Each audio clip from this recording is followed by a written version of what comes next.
Jammu air force station पर drone हमले के पीछे लश्कर का हाथ, इस वक्त की सबसे बड़ी खबर।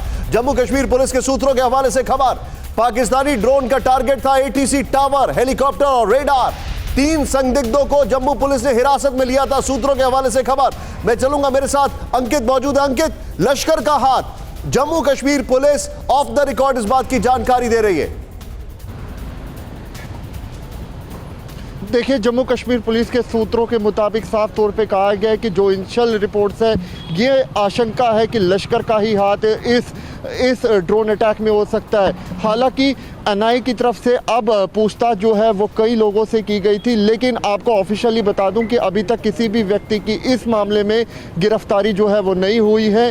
लेकिन ये भी इनिशियल रिपोर्ट से आरडीएक्स या फिर टीएनटी का इस्तेमाल जो है इस ब्लास्ट में किया गया है। लेकिन सबसे बड़ी खास बात ये कि जो हमारे सूत्र है वो यही बता रहे हैं कि लश्कर का हाथ जो है इस हमले में हो सकता है। Point taken. मैं कपिल सर के पास आ रहा हूं, लेकिन उससे पहले आपको जानकारी दे दूं, जरा ध्यान से देखें आप। हमारे पास जो इंफॉर्मेशन आ रही है, प्ले डाउन यहां पर, ड्रोन हमले के पीछे लश्कर का हाथ, जम्मू कश्मीर पुलिस के हवाले से यह जानकारी आ रही है। यहां पर देखिए, ड्रोन हमले के पीछे लश्कर का हाथ, ड्रोन अटैक के पीछे आतंकी संगठन लश्कर तैयबा का हाथ है। नेक्स्ट चेंज करें बड़ा तेजी से।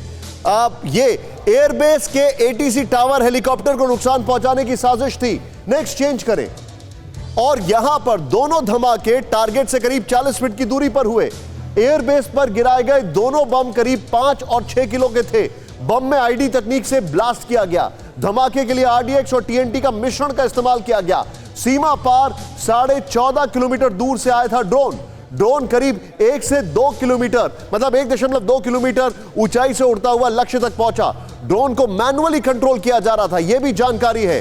करीब 35 मिनट तक हवा में उड़ते रहे ये ड्रोन। मैं चाहूंगा सिर्फ इस ग्राफिक्स के साथ सीधे मैं चलूंगा कपिल सर के पास। कपिल सर, क्या यह समझा जाए ये साजिश थी पठानकोट पार्ट 2 करने की विद नो कोलैटरल्स, कोई कोलैटरल डैमेज ना हो इसमें?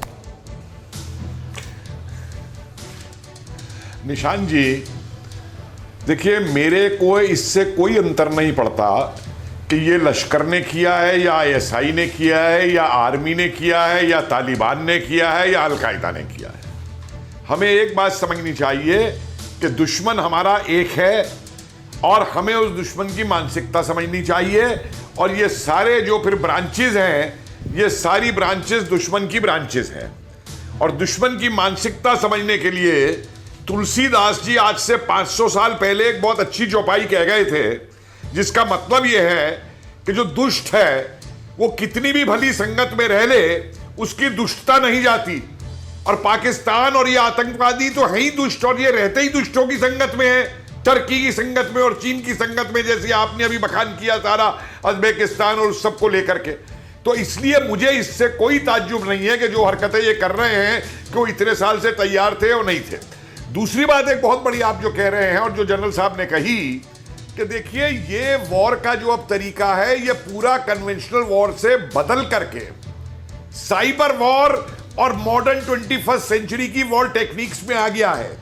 इसलिए हमको जो है, जहां हम एक तरफ राइफल खरीद रहे हैं, हमको तो अपने इसरो के थ्रू सैटेलाइट वॉर के लिए अपने को तैयार करना पड़ेगा कि अगर ये ड्रोन कहीं से उड़ रहा है तो ऊपर से हमारा जो सैटेलाइट है, वो सैटेलाइट हमारा देख के उस ड्रोन को वहीं से बस्ट करे।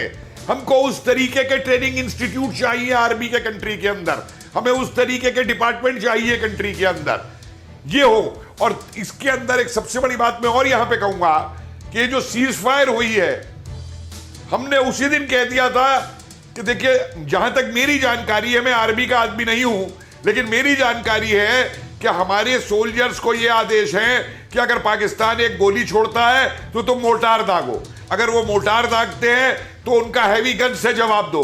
और हम जो बॉर्डर के ऊपर उनके जितने ये लॉन्चिंग पैड और ये सब थे, अपने हैवी फायर से उनको नष्ट कर देते थे। पाकिस्तान ने टाइम गेन किया इस सीज फायर के थ्रू, उनको दोबारा रिवाइव करने के लिए और उनको दोबारा बनाने के लिए। हमने ये भी किया कि जो गांव के गांव में वो सिविलियन पॉपुलेशन को हटा करके जिन घरों में आतंकियों को खड़ाते थे, हमने बॉर्डर पे उन घरों तक को उड़ाया। सीज फायर गेन करने के बाद पाकिस्तान ने ये कर लिया पूरा। उसको वो सीज फायर करता है इसीलिए है कि उसको एक टाइम मिल जाए अपने को रिकूप। मतलब आप ये कहना चाहें वो रीग्रुप करने के लिए सीज फायर करता है, आपका ये कहना है?